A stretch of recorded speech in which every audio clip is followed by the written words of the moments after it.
할렐루야.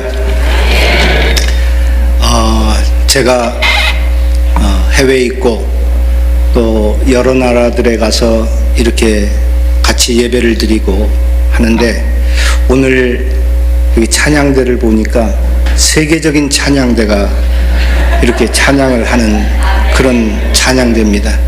일부 예배도 마찬가지였습니다. 근데 일부 예배 때는 제가 칭찬을 못했어요. 근데 똑같이 일부 예배, 2부 예배 찬양대, 진짜 세계적인 찬양대입니다. 얼마 전에 오스트리아 비엔나에 있는 한인교회 가서 이렇게 예배를 드리는데, 그 비엔나에는 음악으로 유학 오는 사람들이 많습니다.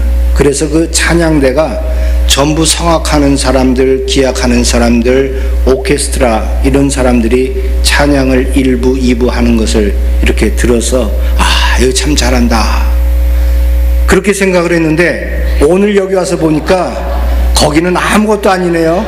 박수 한 번 더 보내주시기 바랍니다. 제가 여러분들 만나기 위해서 비행기만 1부 예배 때는 28시간이라고 얘기를 했는데, 생각을 해보니까 30시간, 29시간, 30시간입니다. 30시간 비행기를 타고, 그것도 갈아타면서 쉬고 이렇게 하고 오면은 36시간에서 40시간 비행 이 시간을 해서 오늘 여러분들 뵙게 됐습니다. 여러분들 얼마나 귀한 모습인지 하나님께서 저를 이렇게 보내주셔서 여러분들 만나게 하신 것 감사를 드립니다. 제가 이번 주일에 어디 가서, 한국에 가서 설교를 하면 좋을까? 사실 한국에는 저는 아는 사람들이 그렇게 많지 않습니다.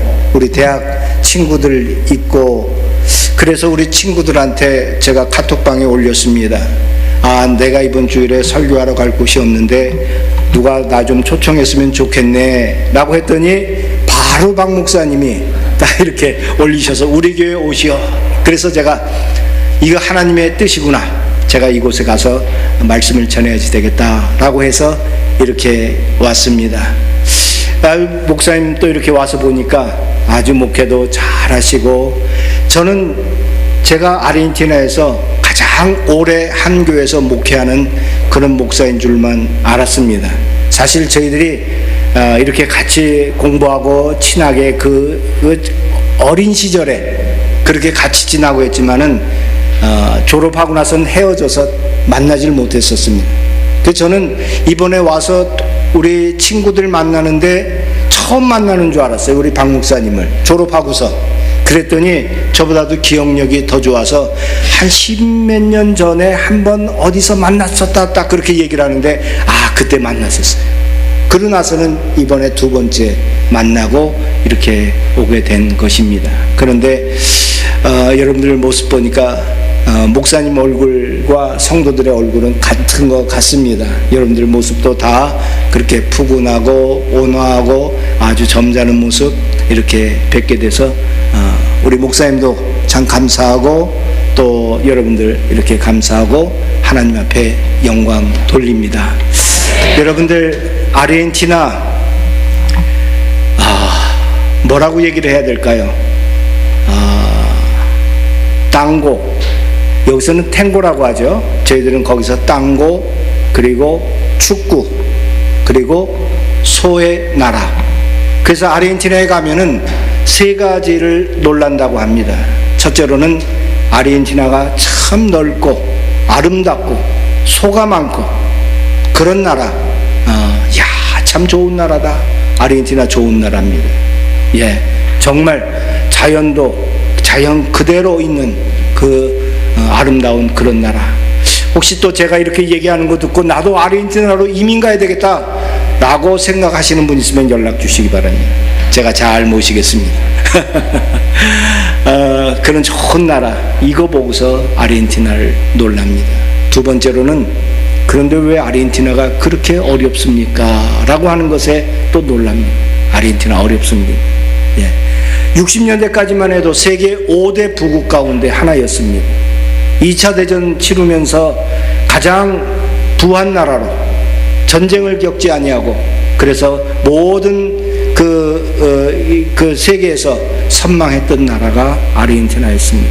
그런데 그 나라가 점점 떨어지고 그래서 최근에 또 이 경제가 또 나빠지기 시작하고, 이 세계 경제가 한 나라가 이렇게 충격받으면은 거기에 따라서 또 이렇게 떨어지고 하는 그 경제 신흥 국가 가운데 하나로서 또 저희가 나오기 전에 또 달러가 또 올라가고 페소화가 떨어지는 그런 아주 어려운, 그래서 빈민들이 또 많이 생기는 그런 안타까운 나라가 또 이 아르헨티나입니다.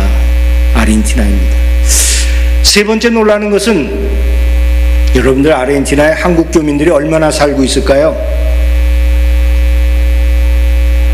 많이 살고 있겠죠. 그러니까 얘기를 했겠죠. 우리 이 남미에 가면은 브라질도 있고 칠레도 있고 아르헨티나도 있고 파라과이도 있고 페루도 있고 볼리비아도 있고 그렇습니다. 주로 남미 국가들이라고 얘기를 합니다. 그 가운데 가장 큰 나라는 브라질입니다. 브라질은 인구도 많고 그래서 한국 교민들이 아르헨티나보다는 많습니다. 한 4만에서 4만 5천 명 정도 살고 있다고 합니다. 여러분, 그 다음에는 어디서 많이 살고 있을까요? 예. 많은 사람들이 그냥 얘기를 하면은 칠레가 많이 살고 있지 않겠습니까? 칠레라고 하는 나라는 우리 한국과 태평양 연안국가 에이펙도 같이 하고 또 FTA도 만들고, 그래서 칠레가 많이 살고 있지 않겠습니까? 라고 그렇게 생각을 한다면은 칠레에는 약 1,500명밖에 교민들이 안 살고 있습니다. 어떤 분들은 우루과이라고 하는 나라 어떻습니까? 여러분, 우리 학교 다닐 때 우루과이 라운드 뭐 이런 거 해가지고서 우루과이는 굉장히 유명한 나라로 알고 있었습니다. 사실은 우루과이는 아르헨티나의 한 개 도시만도 못한 아주 작은 나라예요. 한국 교민들이 한 100명 정도도 안 사는 그런 나라입니다. 예. 아르헨티나에는 우리 한국과는 좀 이 관계가 약간 좀 먼 관계입니다. 그냥 그러면서도 늘 이렇게 교류하고 있는 그런 나라인데 약 2만 5천 명이 살고 있습니다. 그곳에서 그들은 자리 잡고 또 살고 이민자로서 살아가고 있는 그런 나라가 바로 아르헨티나입니다. 그래서 저는 네 번째로 추가해서 한 가지 더 놀랄 일을 이렇게 얘기하려고 했는데 제가 박 목사님 때문에 안 하려고 합니다. 보니까 박 목사님 여기서 저보다 더 오래 목회하셨기 때문에 제가 자랑할 수가 없어요. 그래도 해달라고 하면 제가 하겠습니다. 해줄까요? 제가 그곳에서 22년 그 아르헨티나에서 선교하면서 21년 한인 목회 사역을 하고 있습니다. 한 교회에서. 여러분, 이민 목회가 참 어렵습니다. 이민 오신 분들 다 정말 한가닥 하시는 분들 아니겠습니까? 그런 분들 오셔서 하는 그 교회에서 제가 21년을 목회하고 있어서 저는 자랑스럽게 좀 얘기하려고 하는데 우리 박 목사님 때문에 거두려고 했는데, 여러분, 이런 이야기 있지 않습니까? 어디 사람이 가서 이렇게 코끼리가 있는데 이 코끼리에서 눈물 나게 하는 사람은 상금을 주겠다. 사람들이 와서 다 코끼리 앞에서 뭐 재롱을 떨고 뭐 이렇게 하고 했는데도 코끼리가 꿈쩍을 안 합니다. 어떤 조그만 사람이 가가지고서 귀에다 대고서 한마디 했습니다. 코끼리 눈에서 눈물이 뚝뚝 떨어집니다. 뭐라고 얘기했을까요? 나 이민 목회 하고 있는 목사야. 코끼리가 눈물을 뚝뚝 흘리면서 그래서 그 상금을 받아갔습니다. 그 다음에 또 다시 내기를 걸었습니다. 이 코끼리가 고개를 좌우로 이렇게 흔들면은 그 사람에게 또 상금을 주겠다. 사람들이 와가지고서 이렇게 노력하고 저렇게 해도 코끼리가 꼼짝을 안 합니다. 그런데 이 사람이 나서니까 사람들이 깜짝 놀랐습니다. 또 가가지고 또 한마디 또 이렇게 했습니다. 코끼리가 그냥 고개를 절레절레 흔듭니다. 뭐라고 얘기를 했겠습니까? 너 나랑 같이 가서 이민 목회하자. 여러분, 그렇게 어려운 목회를 그런 이 속에서 이제 제가 또 설교 시간에도 이렇게 하겠지만은 그런 목회를 하면서 이렇게 왔습니다. 제가 이번에 정확하게는 해외 한인 장로회, 코리안 프리스비테리안 처치 어브로드 KPCA, 한국의 통합측 교단이 있는 분들이 그 미국에 가서 우리가 미국에 살면서 우리가 통합측 정신을 가지고 우리가 교단을 하나 만들자라고 해서 세운 교단이 KPCA 해외 한인 장로회입니다. 그러니까 우리 통합측 목사님들이 거기에 가서 다 모여 있는 그곳입니다. 이제는 미국에서 시작했던 것이 캐나다, 중남미, 유럽, 그리고 호주, 뉴질랜드, 일본, 또 아프리카, 이 다 전 세계를 다 이렇게 아우르는 해외 한인 장로회에 제가 총회장이 돼서 이번에 이렇게 왔습니다. 이렇게 오고 또 우리 박 목사님께서 저를 초청해 주셔서 여러분들을 뵙게 돼서 정말 감사를 드립니다.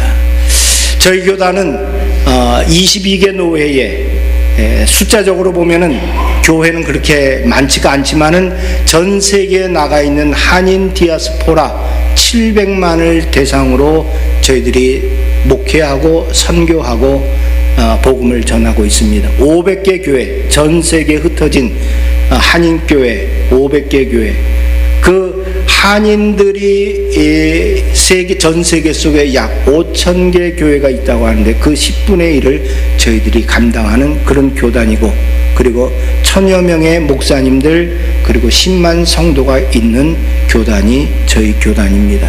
그래서 저희 한국 통합측 교단과는 자매 관계가 돼 있어서 매년 총회장들이 이렇게 서로 교류하고 있습니다. 그래서 저도 그런 자격으로 이번 총회 참석을 하게 돼서 이렇게 와서 그 전에 여러분들을 이렇게 만나게 된 것입니다.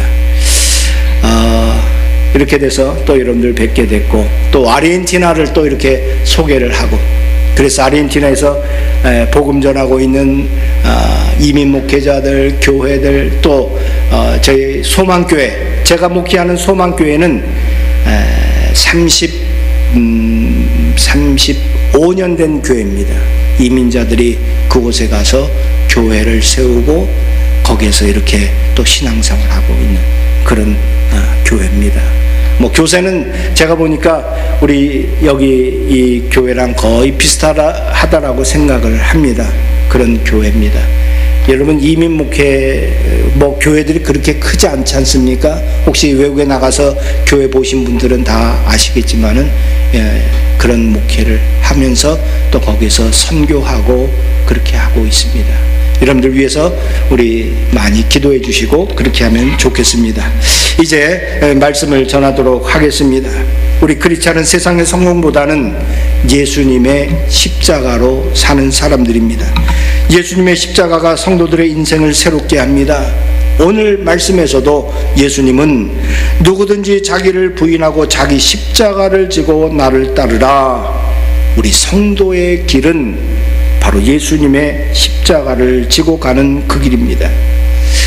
예수님께서 3년 동안 공생을 하면서 제자들을 선택하시고 부르셨습니다. 그런데 예수님께서 처음부터 제자들 부르실 때에 십자가의 고난, 십자가의 죽음에 대해서 말씀하지 않으셨습니다. 어부로 있는 자들에게 가서 너는 나를 따르라, 내가 너를 사람 낚는 어부가 되게 하겠다 말씀했습니다. 세관에 앉아있는 그 세리에게 가서 너는 나를 따르라 했습니다. 그들에게 고난이나 죽음이나 고통이나 이런 것을 처음부터 말씀하지 않으셨을 것입니다.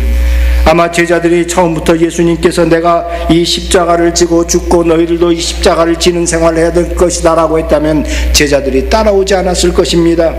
그러나 때가 됐습니다. 제자들도 예수님 따라다니고 훈련받으면서 어느 정도로 성숙했다라고 생각할 때에 예수님께서 이제는 제자들에게 말씀하셨습니다.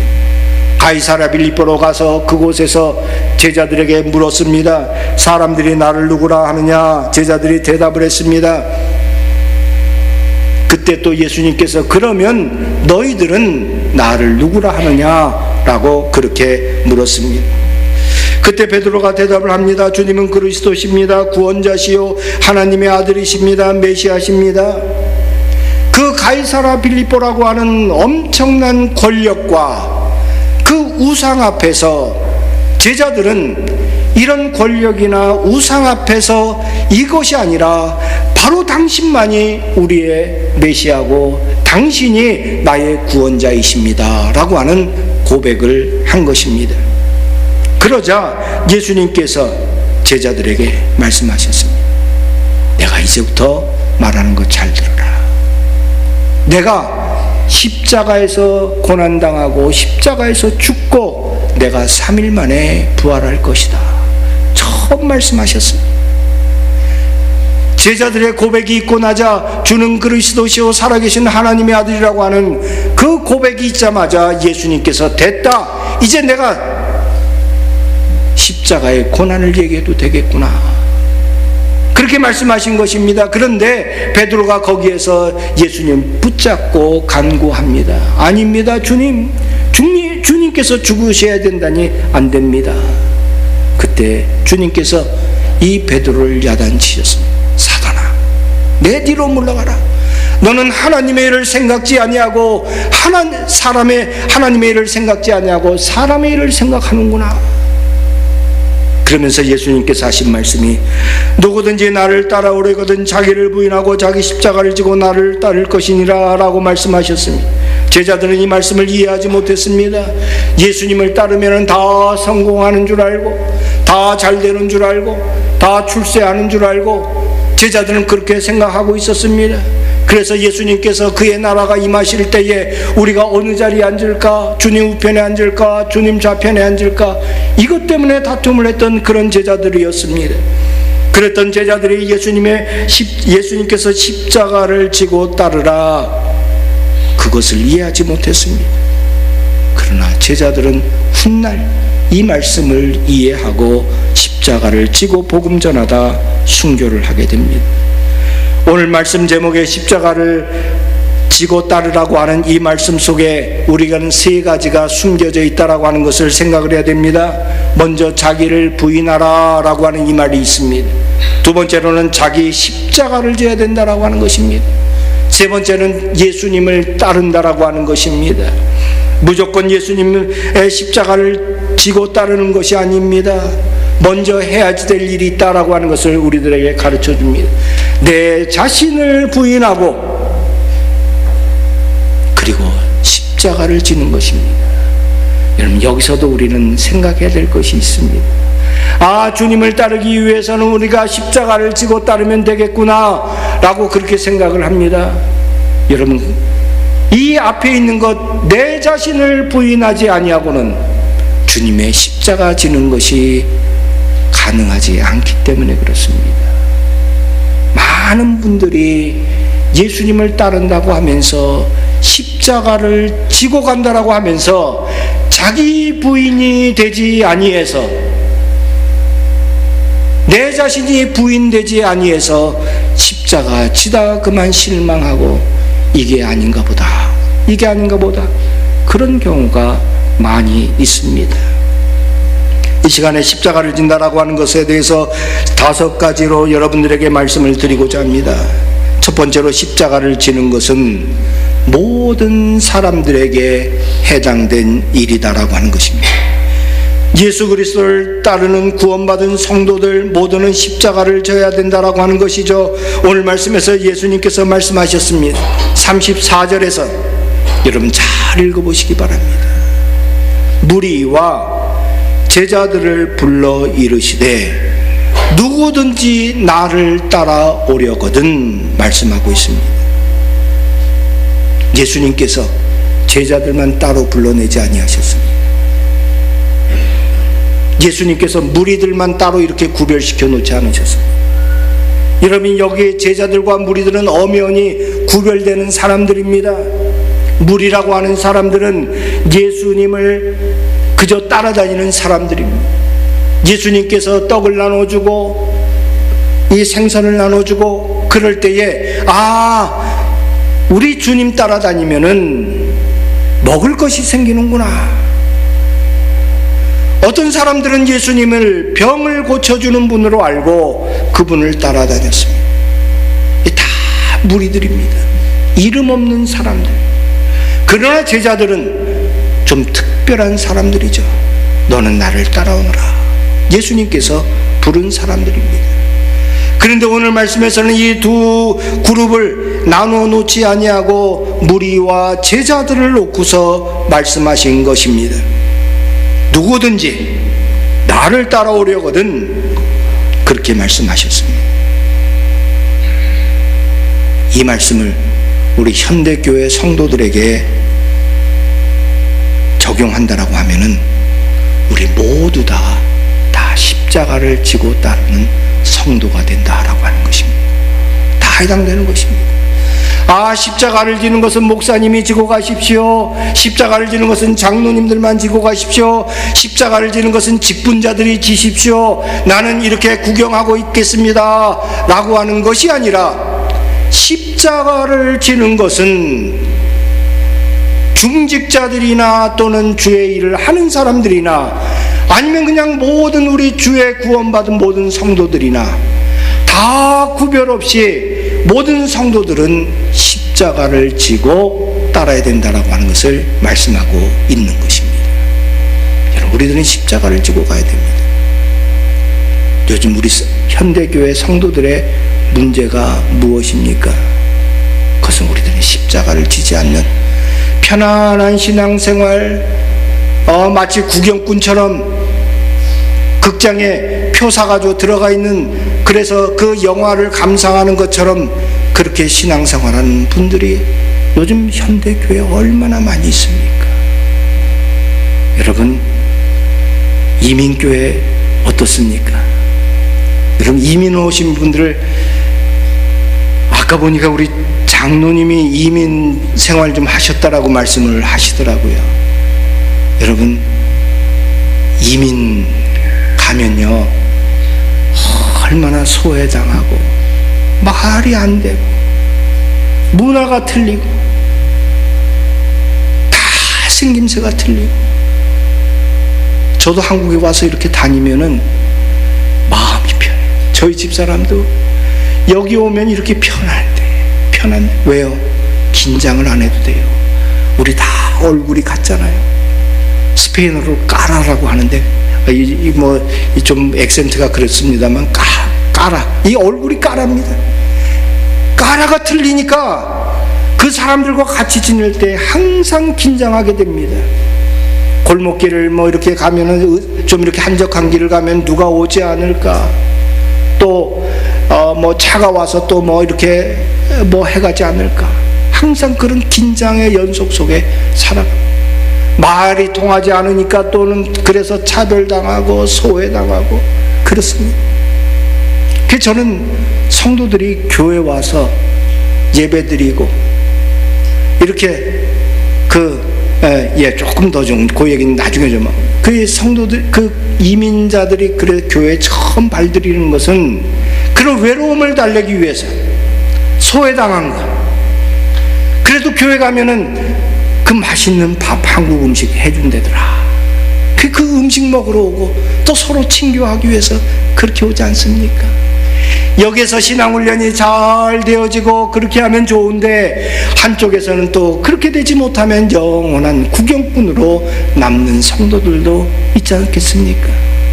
우리 그런 모습들은 여기 한국교회도 다 마찬가지 아니겠습니까? 신앙생활이 잘 성장하고 이렇게 하면은 정말 십자가를 지고 봉사하고 헌신하고 충성하는 일꾼이 될 텐데, 그렇지 못하신 경우들은 그저 또 구경꾼으로 떠나 이제 있는 것 아니겠습니까?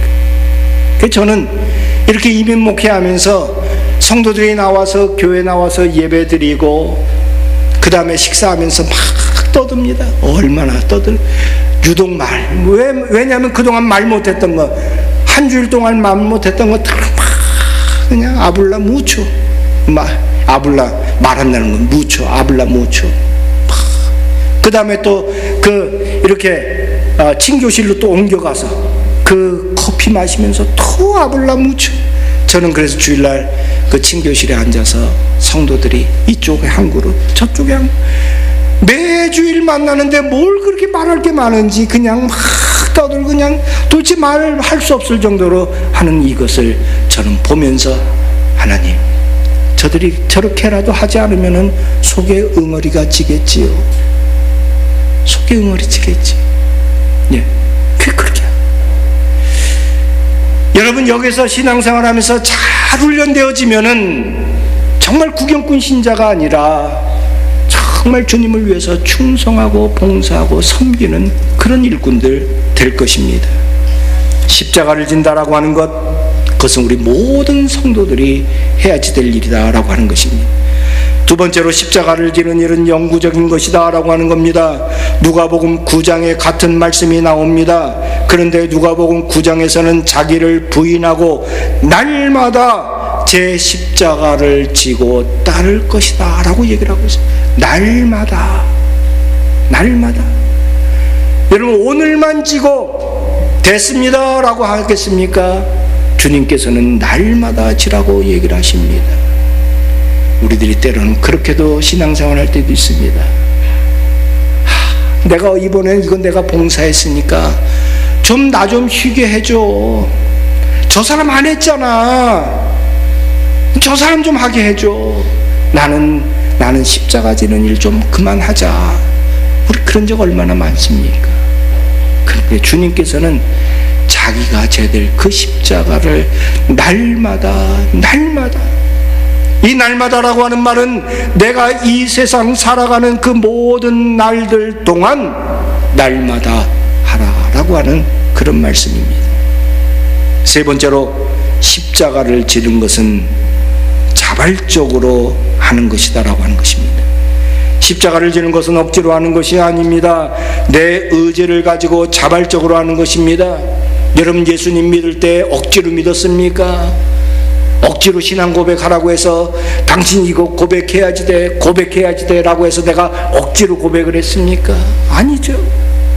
내가 예수님을 주로 믿겠습니다. 내 속에 주님께서 성령께서 역사해 주셔서 나로 하여금 내 입으로 고백하고 내 의지로 결단하게 만든 것입니다. 그렇기 때문에 십자가를 지는 것도 억지로 해서는 일이 안 됩니다. 물론 구레네 시몬이라고 하는 사람은 그 예수님께서 십자가 지고 가던 그 현장에서 얼떨결에 십자가를 졌지만은, 그러나 그 사람은 주의 축복을 받았습니다. 저는 초대교회 일꾼이 되었고 그의 두 아들은 초대교회 아주 훌륭한 지도자가 된 거 알 수 있습니다. 여러분, 십자가를 지는 일은 내가 억지로 끌려가서는 안 되는 것입니다. 내가 자발적으로 기쁨으로 하는 것입니다. 그렇기 때문에 주의 모든 수고와 봉사와 교회 모든 일들은 자발적으로 할 때에 그 안에 기쁨이 있습니다. 할렐루야. 여러분, 억지로 끌려가면 원망하고 불평할 수밖에 없어요. 다른 사람이 보이기 시작하면 내 자신을 한번 돌이켜 보셔야 됩니다. 내가 봉사하고 내가 십자가를 지고 이렇게 주의 일을 감당하는데 다른 사람들이 보이기 시작하면, 특히 주방에서 봉사할 때 그런다 그러죠. 열심히 주방에서 봉사하는데 뭐야 저건, 저 사람들은 왜 저기서 이렇게 봉사 안 하고, 그래, 이렇게 되기 시작하면은 여러분 기쁨이 없습니다. 기쁨이 없습니다. 자발적으로 해야 그 안에 기쁨이 있게 되는 것입니다. 네 번째로 십자가를 지는 일은 고통스러운 일입니다. 쉬운 일이 아닙니다. 예수님이 십자가를 질 때 당하신 고통과 같이 우리들이 수고하고 봉사할 때 몸이 아프고 때로는 내 것 희생하고 하는 그런 시간도 드리고 수고해야지 됩니다. 저는 아직도 하나님 앞에 기도합니다. 하나님, 왜 나에게 이 이민목회 십자가를 주시고 나로 하여금 이 밖에 나가서 생활하게 하고 왜 이 길을 가도록 하셨습니까? 저는 그렇게 기도합니다. 그럼에도 불구하고 주님께서 주신 십자가의 길이니까 제가 그저 갑니다. 순종하고 갑니다. 그렇게 하고 갑니다. 우리 박 목사님이 보니까 우리 벌써 오랜만에 만났어요. 그래 보니까 아들, 딸 다 시집장가 갔어요. 얼마나 부러운지 모르겠어요. 저도 박 목사님이랑 보니까 박 목사님은 아들, 딸 이렇게 했는데 저희는 딸, 아들이에요. 연배도 비슷해요. 근데 아직 시집장 안 갔어요. 시집장가 안 갔어요. 그런데 저희는 다 지금 헤어져서 살고 있어요. 예. 딸아이는 거기서 아르헨티나에서 공부하다가 고등학교 졸업하고 중학교, 거기는 이제 한 과정이니까 중학교, 고등학교 졸업하고 자기는 꼭 한국 가서 공부를 하겠대요. 꼭 한국 가서. 또 그 소원 들어줬죠. 그때부터 나간 딸이 아직도 집에 못 들어오고 있습니다. 저는 몇 년에 한 번 딸 보고 있어요. 제 딸아이는 또 다른 데서 또 저 중동 지방에서 또 일하고 있기 때문에 그렇게 만나기가 힘들어요. 이번에 엄마 아빠가 한국에 간다 그러니까 자기가 그럼 내가 휴가 내서 오겠다고 그래서 지금 휴가 내서 와서 같이 있어요. 오늘 여기 오지 못했지만 그런데 제가 2년 만에 만나는 딸이에요. 뭐 시집 갔으면 그러려니 하죠. 그러나 또 그렇지도 못하고 또 아들은 아르헨티나에서 내내 공부하다가 그 아르헨티나의 공부가 또 지루하고 또 힘들고 그러니까 아빠 나 이제 미국 가서 공부하게 해줘. 야 능력이 있냐? 그래도 공부하게 해줘. 제가 다시 시작을 지금 나이 30살에 다시 공부하겠다고 미국에 올라갔어요. 지금 다 흩어졌어요. 여러분 이게 십자가 아니겠어요? 가정의 십자가, 이민 목회의 십자가, 그 어렵고 힘든 코끼리도 눈물 흘리고 안 가겠다고 하는 그 목회를 뭐 그렇다고 뭐 한국 목회는 뭐 쉬울 것 같지도 않은 것 같아요. 제가 보기에는 저는 하나님께서 한국에서 목회할 길을 안 주셨어요. 저는 하나님 앞에 제가 우리 같이 공부 마치고 저는 군대 군목으로 들어가서 목회를 했습니다. 젊은 병사들 그게 좋아서 저는 15년 동안 목회를 했어요. 군대 그 소령으로 제대를 하면서 하나님 앞에 기도하기를 하나님 저 좀 서울에서 목회해 주세요. 보니까 박 목사님도 서울 사람이래요. 근데 서울을 목회 안 하고요. 인천, 여기가 인천이죠? 예, 인천에서 목회하고. 저는 기도했어요. 하나님, 저도 서울 사람인데 서울에서 목회하게 해주세요. 근데 하나님께서 저를 들어서 저까지 가게 하셔서. 그 다음에 하나님, 저 한 10년 마치고 좀 돌아가게 해주세요. 하나님께서 허락 안 하셔서. 이제는 어떻게 될지 모르겠어요. 이제는 뭐 목회도 마무리해야 될 때가 이제 점점 다가오는데 한국에는 아무런 뭐 이제 다 떠났으니까 없습니다. 부모님들 다 돌아가시고 이제는 뭐 형제들은 있지만 집도 없어요. 저는 한국에. 그래 이렇게 목회를 하는데 여러분 고통이죠.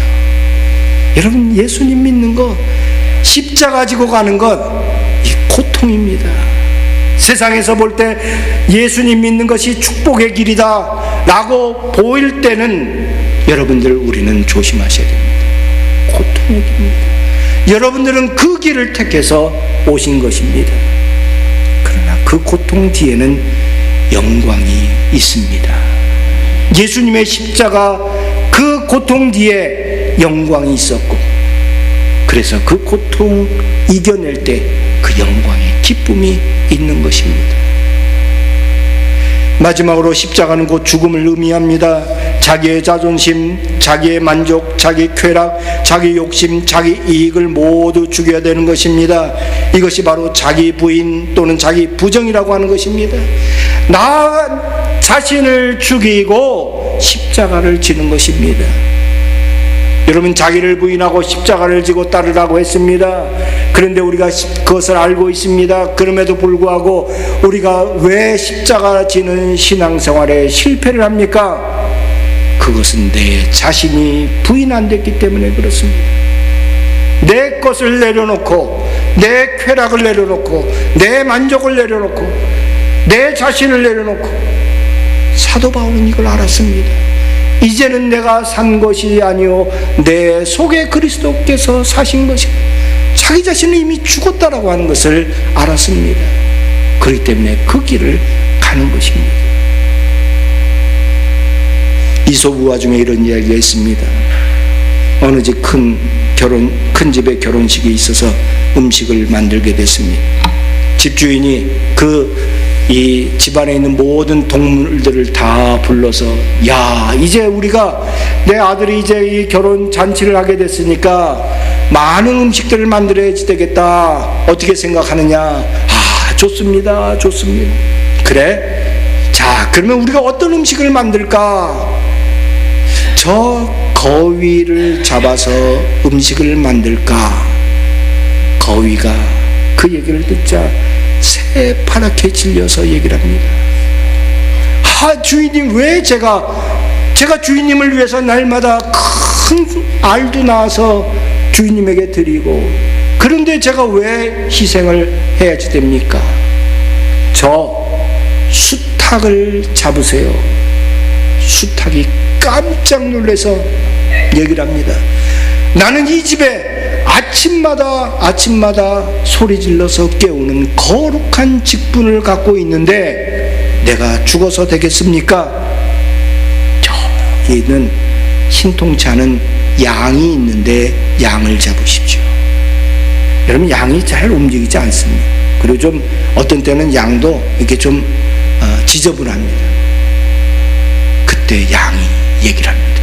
주인님, 제가 주인님을 위해서 1년에 한 번씩 털을 잘라서 주인님 가족들에게 좋은 따뜻한 옷을 제공을 하는데 저를 잡다니 말이 되겠습니까? 저 말을 잡으세요. 말이 또 이번엔 얘기를 합니다. 내가 주인 여행할 때 내가 늘 모시고 다니고 그랬는데 나를 잡으면은 주인님 어떻게 여행을 할 겁니까? 보니까 저기 느려 터진 그 소가 있는 것입니다. 저 소를 잡으십시오. 소가 화들짝 놀라면서 하는 얘기가, 아니, 그러면은 우리 1년 농사는 어떻게 짓죠? 내가 농사 지을 때 다 이렇게 내가 힘쓰고 다 밭 깔아주고 하는데 이 농사는 누가 짓습니까? 여러분, 도대체 누가 희생을 하자고 하는 겁니까? 그러면서도 잔치를 하자고 하는 것입니다. 무엇을 말하는 건지 다 아시겠죠? 희생 없는 잔치, 희생 없는 봉사, 희생 없는 섬김, 우리가 얼마나 많이 얘기하고 있는지 모릅니다. 십자가는 당신이 지는 거요. 십자가는 당신이 지는 거요.